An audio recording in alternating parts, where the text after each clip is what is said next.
जय श्री हरि। आप सब सुन रहे हैं गरुड़ पुराण द्वितीयो अध्याय। ओम श्री परमात्मने नमः। ओम नमो नारायणाय। गरुड़ जी ने श्री भगवान से पूछा, हे केशव, यमलोक का मार्ग किस प्रकार से दुखदायी होता है? पापी लोग वहां किस प्रकार से जाते हैं, वह सब मुझे बताइए।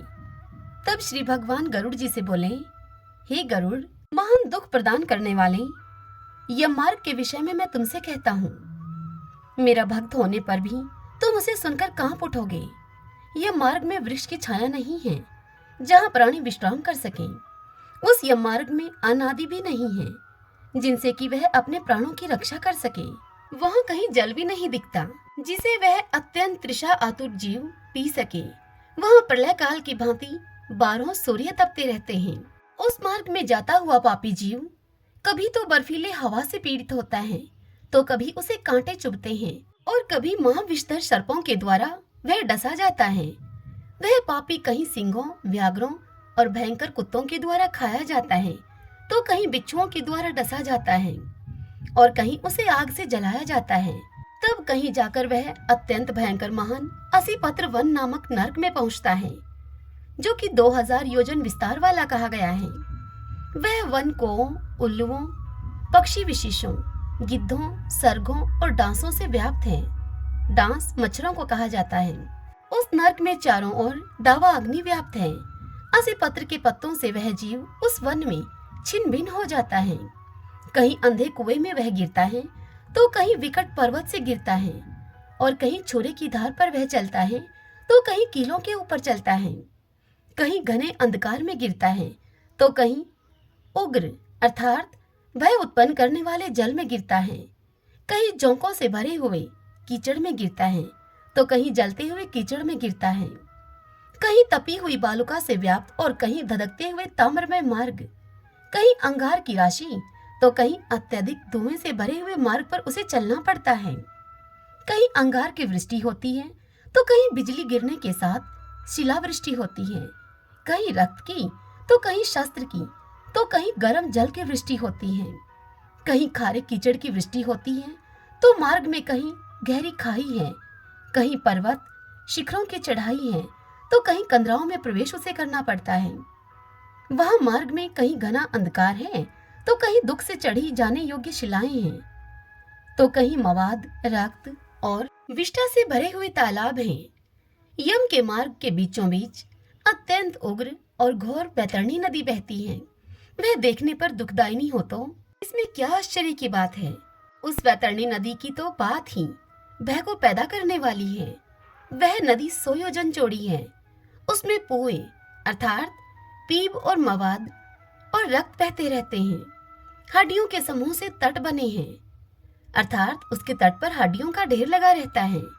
मांस और रक्त के कीचड़ वाली वह नदी दुख से पार की जाने वाली है। वह वैतरणी नदी अथाह गहरी है और पापियों के द्वारा दुख पूर्वक पार की जाने वाली वह नदी केश रूपी सेवार से भरी होने के कारण बड़ी दुर्गम है। वह विशालकाय ग्राहों अर्थात घड़ियालों से व्याप्त है और सैकड़ों प्रकार के घोर पक्षियों से वह आवृत है।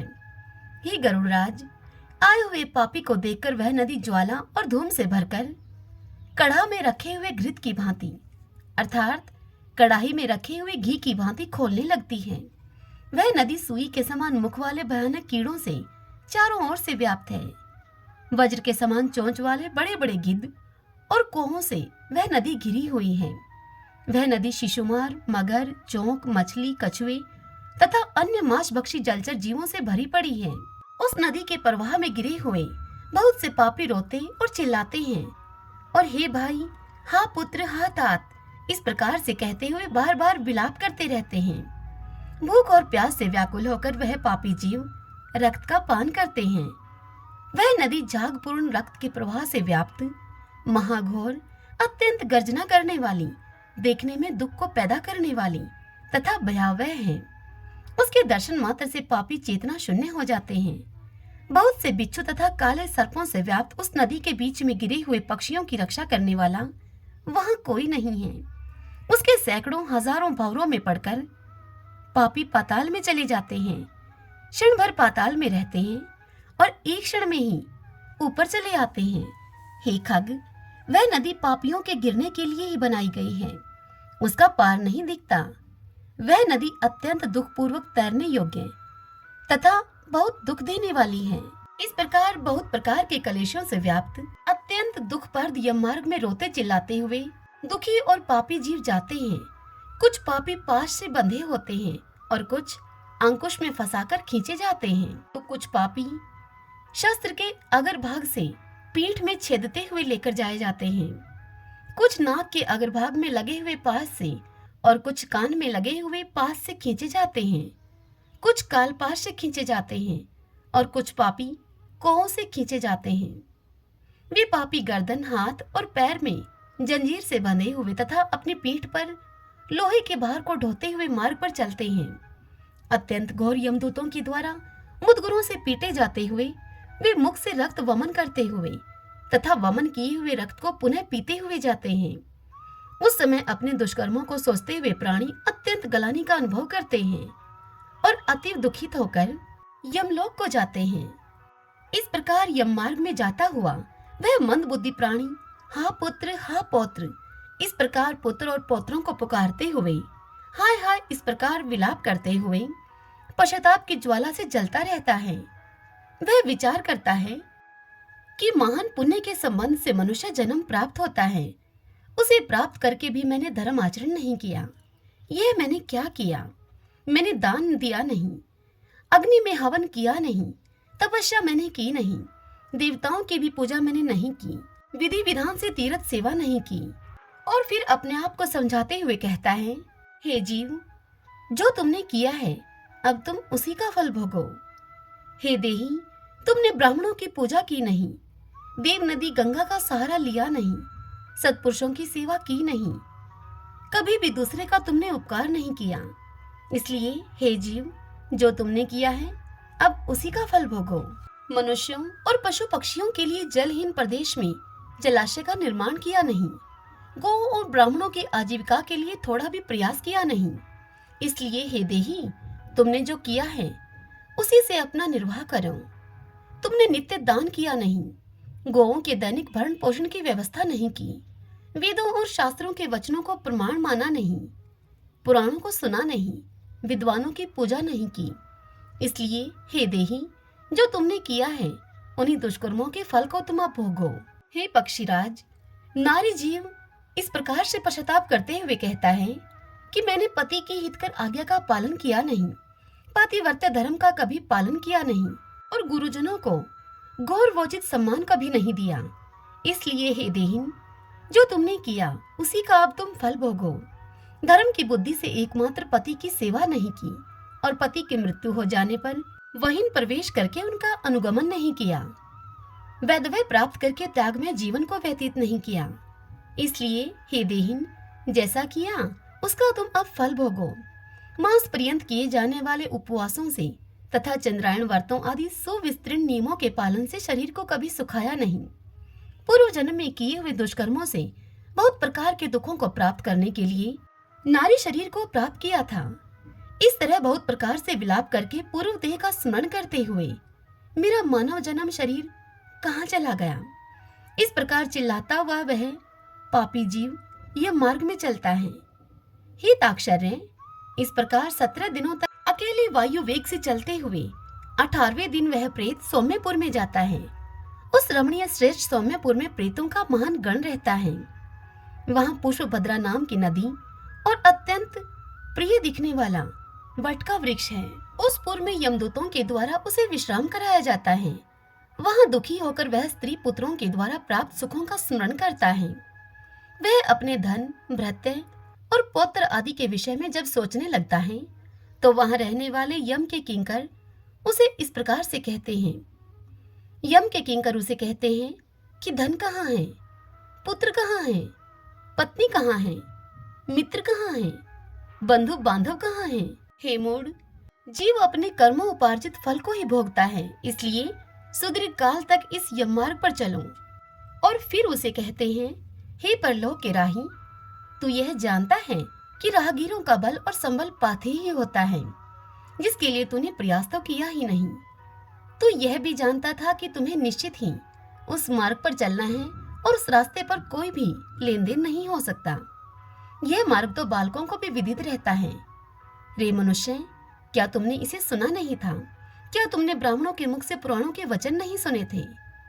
इस प्रकार कहकर मुदगरों से पीटा जाता हुआ वह जीव गिरते पड़ते और दौड़ते हुए बलपूर्वक पाशों से खींचा जाता है। यह स्नेह अथवा कृपा के कारण पुत्र पौत्रों के द्वारा दिए गए मासिक पिंड को खाता है। उसके बाद वह जीव शौरीपुर को प्रस्थान करता है। उस शौरीपुर में काल के रूप को धारण करने वाला जंगम नाम का राजा रहता है।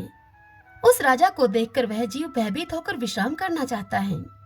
उस पुर में गया हुआ वह जीव अपने स्वजनों के द्वारा दिए गए त्रैपाक्षिक अन्न जल को खाकर उस पुर को पार करता है।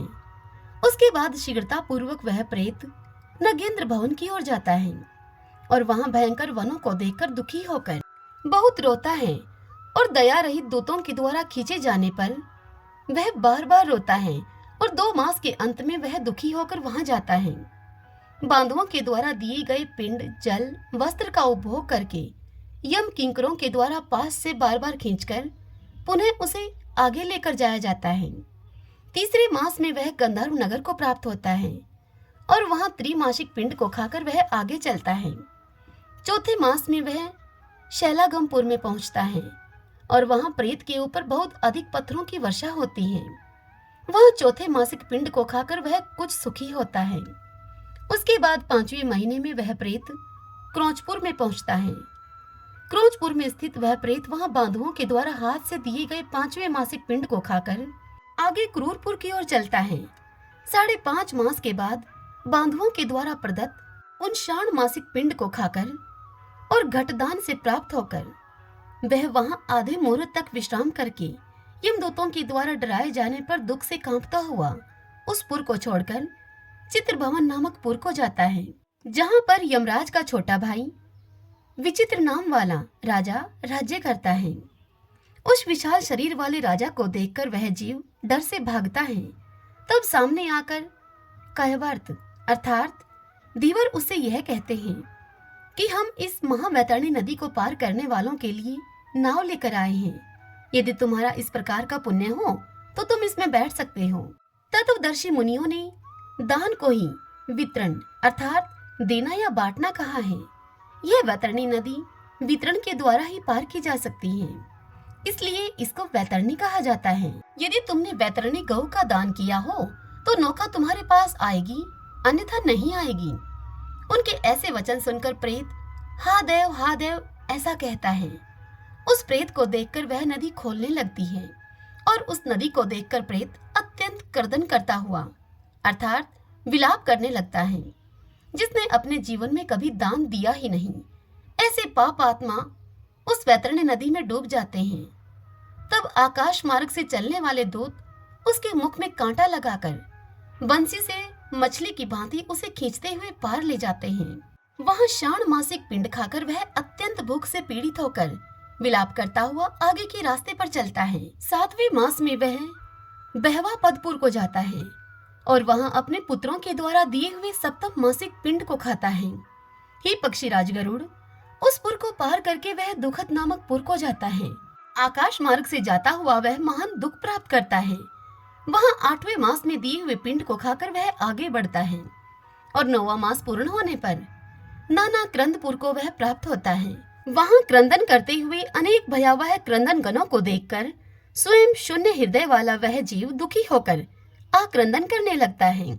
उस पुर को छोड़कर वह यमदूतों के द्वारा भयभीत किया जाता हुआ 10वें महीने में अत्यंत कठिनाई से सुतप्त भवन नामक नगर में पहुंचता है। वहां पुत्र आदि से पिंडदान और जलांजलि प्राप्त करके भी वह सुखी नहीं होता। 11वां मास पूरा होने पर वह रुद्रपुर को जाता है और पुत्र आदि के द्वारा दिए गए 11 मासिक पिंड को वह खाता है। 11.5 मास बीतने पर वह जीव पयोवर्षण नामक नगर में पहुंचता है।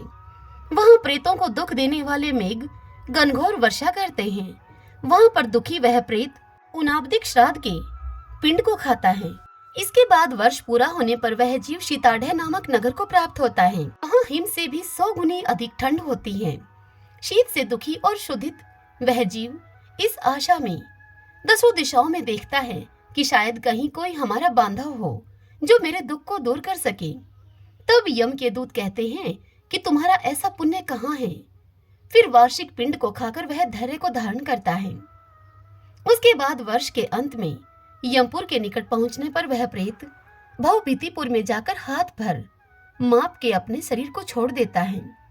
हे पक्षीराज गरुड़, पुनः कर्म भोग के लिए अंगुष्ठ मात्र के वायु स्वरूप यातना देह को प्राप्त करके वह यमदूतों के साथ जाता है। हे कश्यप आत्मज, जिन्होंने औधर्व दैहिक अर्थात मरणकालिक दान नहीं दिए हैं, वे यमदूतों के द्वारा दृढ़ बंधनों से बंधे हुए अत्यंत कष्ट से यमपुर को जाते हैं। हे आकाशगामी, धर्मराजपुर में 4 द्वार हैं, जिनमें से दक्षिण द्वार के मार्ग का तुमसे मैंने वर्णन कर दिया। इस महान भयंकर मार्ग में भूख प्यास और श्रम से दुखी जीव जिस प्रकार से जाते हैं वह सब मैंने तुम्हें बतला दिया है। अब और तुम क्या सुनना चाहते हो? हरि ओम तत्सत। ओम श्री परमात्मने नमः। जय श्री हरि। इससे आगे की कथा कल हम अगले अध्याय में सुनेंगे। कल के अध्याय में हम सुनेंगे यम की यातना का वर्णन। चित्रगुप्त के द्वारा श्रवणों से प्राणियों के शुभाशुभ कर्म के विषय में पूछना, श्रवणों के द्वारा वह सब धर्मराज को बताना और धर्मराज के द्वारा दंड का निर्धारण करना। कल के अध्याय में हम इस कथा का श्रवण करेंगे। आज की यह कथा आप सबको कैसी लगी? कमेंट बॉक्स में जय श्री हरि लिख के और इस वीडियो को लाइक करके आप हमें अवश्य बताइए। हरे कृष्णा।